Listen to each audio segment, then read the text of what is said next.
इस्लामाबाद के कातिल, ओ कातिल, पाकिस्तानियों के कातिल, पाकिस्तानियों के कातिल, असमनी इस्लामाबाद के कातिल, इस्लामाबाद के कातिल, ओ कातिल, पाकिस्तानियों के कातिल, पाकिस्तानियों के। आर्मी चीफ के खिलाफ वहां पे एहतजाज हो रहे हैं।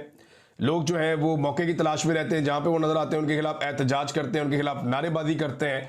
और ये पाकिस्तान के किसी भी आर्मी चीफ के साथ पहली मर्तबा हुआ है। मोदी का G7 का जो एक विजिट था उसको आप कैसे देखते हैं, और वो मीटिंग कैसी रही उनकी? साथ ही उनको डोनाल्ड ट्रंप साहब ने अमेरिका आने के लिए भी इनवाइट किया था, लेकिन मोदी जी ने मना कर दिया। अब शेड्यूल की बात है या पाकिस्तान के फील्ड मार्शल जो है वो वहां मौजूद है, इस वजह से मोदी जी ने सोचा कि ना ही जाऊं तो अच्छा है। बिटवीन 23 अप्रैल और 6 मई और उनके साथ हर एक ये कहता था कि please Pakistan India should exercise restaurant.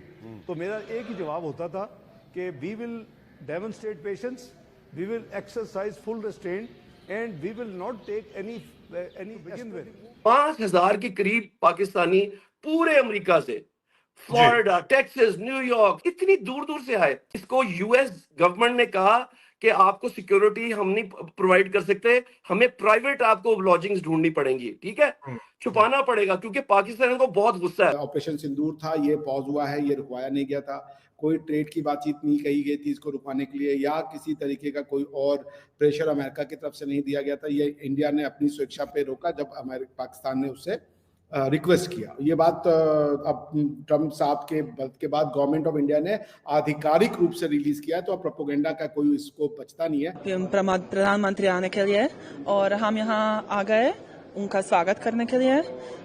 हम उनको कहना चाहते हैं कि हम हिंदी पढ़ते हैं जागरेब विश्वविद्यालय में, हिंदोलॉजी डिपार्टमेंट में हम छात्र हैं, और हमें बहुत बहुत अच्छा लगा। इसको कल जो और परसों जो नारे लगे हैं, आसिम मुनीर मुर्दाबाद, कल ना तय खाने के अंदर खाना खाया गया है, आपको ये मैं बताऊं। भारत के पीएम वहां पर पहुंचे तो वहां पर भी इंडिया का एक बड़ा डायस्पोरा मौजूद है। बहुत इंडियंस, कोई मैं देख रही थी कि लाखों में वहां पर इंडियंस मौजूद हैं। पाकिस्तान को क्या करना चाहिए अगर आप समझते हैं इतना बड़ा खतरा है? तो हम तो किसी योग्य नहीं, हमारा तो इतना ही हो जाए कि IMF हमसे लेफ्ट राइट हो जाए तो हम फारिग हो जाएंगे। हमें फूंक फूंक के कदम चलने चाहिए, ट्रंप साहब की नाराजगी नहीं लेनी चाहिए।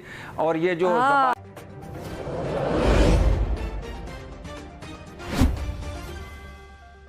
मोदी का G7 का जो एक विजिट था उसको आप कैसे देखते हैं, और वो मीटिंग कैसी रही उनकी? साथ ही उनको डोनाल्ड ट्रंप साहब ने अमेरिका आने के लिए भी इनवाइट किया था, लेकिन मोदी जी ने मना कर दिया। अब शेड्यूल की बात है या पाकिस्तान के फील्ड मार्शल जो है वो वहां मौजूद है, इस वजह से मोदी जी ने सोचा कि ना ही जाऊं तो अच्छा है।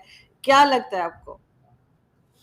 जी, बड़ा इंटरेस्टिंग है। नहीं देखिए, चूंकि बहुत सारे जिसे कहते हैं इन्फो वॉर का जमाना है, बहुत सारी गलत न्यूज़ फैला दी गई थी कि ट्रंप साहब ने बीच में इसलिए छोड़ दिया क्योंकि मोदी जी वहाँ पे आ गए थे, और ये सब चीज़ें कि मोदी जी की वजह से उन्होंने बीच में छोड़ दिया, वो फेस नहीं करना चाहते थे। इस तरह की बातें जो फैलाई गई वो ठीक नहीं थी।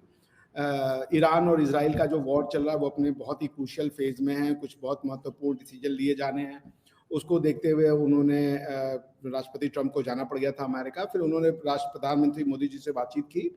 प्रधानमंत्री मोदी जी ने जो सबसे इंपॉर्टेंट चीज़ें, 4 चीज़ें तो बहुत क्लियर कर दी। नंबर 1 कि ये जो ऑपरेशन सिंदूर था, ये पॉज हुआ है, ये रुकवाया नहीं गया था। कोई ट्रेड की बातचीत नहीं कही गई थी इसको रुकवाने के लिए, या किसी तरीके का कोई और प्रेशर अमेरिका की तरफ से नहीं दिया गया था। ये इंडिया ने अपनी स्वेच्छा पे रोका जब पाकिस्तान ने उससे रिक्वेस्ट किया। ये बात अब ट्रंप साहब के बाद गवर्नमेंट ऑफ इंडिया ने आधिकारिक रूप से रिलीज किया है, तो अब प्रोपेगेंडा का कोई स्कोप बचता नहीं है, बिकॉज अमेरिका अपनी भद तो नहीं पिटवाएगा।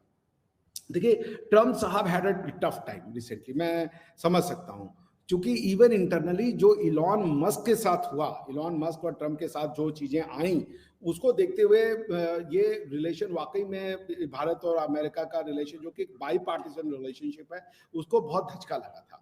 लेकिन ट्रंप साहब को भी ये समझ में आ गया कि हम लोगों ने तो शो भी किया था, अर्जुन जी आपको याद होगा जी, ट्रंप साहब के ऊपर मस्क ट्वीट कर रहे थे कि इनको इम्पीच करो, इनको हटा दो, और ये एप्स्टीन फाइल में थे और पता नहीं क्या क्या चीजें। So Trump साहब also understood कि भाई before it's too late, एक और रिलेशनशिप खराब हो जाए, और भारत की रिलेशनशिप बहुत मजबूर है और वाकई में भारतीयों का दिल बहुत दुखा था जब इस तरीके की स्टेटमेंट्स दी गई थी।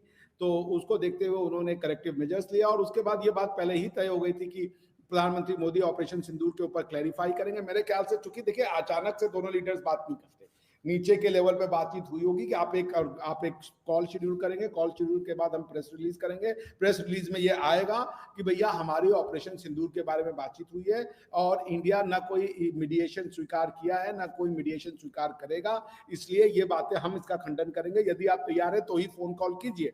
उसके बाद राष्ट्रपति ट्रंप का फोन कॉल आया होगा। और दूसरी चीज ये भी है कि G7 के बाद देखिए, G7 से इंडिया को काफी इम्पेटस मिला है। प्रधानमंत्री मोदी ने भारत की सुरक्षा को और भी ज्यादा स्ट्रॉन्ग कर दिया है। G7 से कनाडा ने इंडिया को कहा कि आप फुल फ्लेजेड वो डिप्लोमेटिक रिलेशंस पहले बहाल कीजिए। दोनों देश तैयार हो गए हैं कि कनाडा और अमेरिका, इंडिया के बीच में जो है, भारतवर्ष के बीच में फुल डिप्लोमेटिक रिलेशनशिप को रिस्टोर किया जाए। दोनों ने अपने अपने हाई कमिश्नर्स के नाम भी दे दिए एक दूसरे को, या बहुत ही जल्द दे देंगे। सो मेरे ख्याल से ये बहुत इंपॉर्टेंट था। और रही बात की, राष्ट्रपति ट्रंप ने कहा कि कनाडा से जाने से पहले या कनाडा जाने के दौरान आप अमेरिका होते हुए जाइए। तो अब वो तो प्रधानमंत्री हैं, अब इतनी शॉर्ट नोटिस पे कैसे वो चले जाते हैं, उनके बहुत सारे प्रोग्राम भी रहते हैं, तो वो इसलिए नहीं जा पाए। और ये बात आपका कि आपके जो चीफ है फील्ड मार्शल जो है वो वहां पहुंचे हुए हैं, और उसके लिए तो मैं तो देख रहा था उनकी तो वॉशिंगटन होटल के सामने पता नहीं क्या क्या आप ही लोगों ने उनको क्या क्या बोला है, वो तो मैं सब सुन रहा था ट्विटर पे, मैं बोलना नहीं चाहूंगा उसको। तो देखिए, और दूसरी चीज की आपने ये भी खबर आप लोग की मतलब इधर से उड़ा दी गई थी, हर जगह से उड़ा दी गई थी कि भाई उनको फ्लैग डे पे बुलवाया है और मेन गेस्ट हैं और ये है और वो है। बाद में अमेरिका ने उसको भी जो है वो खंडन कर दिया, उसको भी डिनाई कर दिया कि ऐसी तो कोई बात नहीं है, हमने तो किसी भी फॉरेन लीडर को नहीं बुलाया था फ्लैग डे के लिए। तो देखिए, प्रोपेगेंडा करने में तो आपको, देखिए मैं ये प्रेज कर रहा हूँ पाकिस्तान को।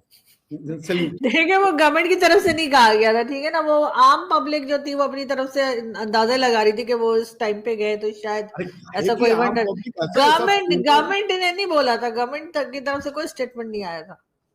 वो भगवान जाने, मगर ऐसी छोड़ दो यार पाकिस्तान वाले, मतलब ये आम पब्लिक है भाई, माँ कसम, ये आम नहीं अमरूद पब्लिक है आपकी भाई, ये अमरूद जामुन वाली पब्लिक भाई, कुछ भी हमारे उसको बुला लिया, हमारे उसको बुला लिया। यहाँ भी लोगों ने भी एकदम खरीद लिया कि हाँ भाई वो जा रहे हैं, कोई नहीं जा रहे। अभी सर ऐसे नहीं करें सर, फेंकने में आपका मीडिया भी कोई कम नहीं है, हमारे मीडिया से दो नंबर ज्यादा ही मिलेंगे। हम लोग गुलेल छोड़ते हैं। मगर सर G7 कितना इम्पोर्टेंट है आपके ख्याल से? मोदी जी का उनसे बहुत देर में इनविटेशन मिला था, इंतजार कर करके लग रहा था कैसे जाएंगे।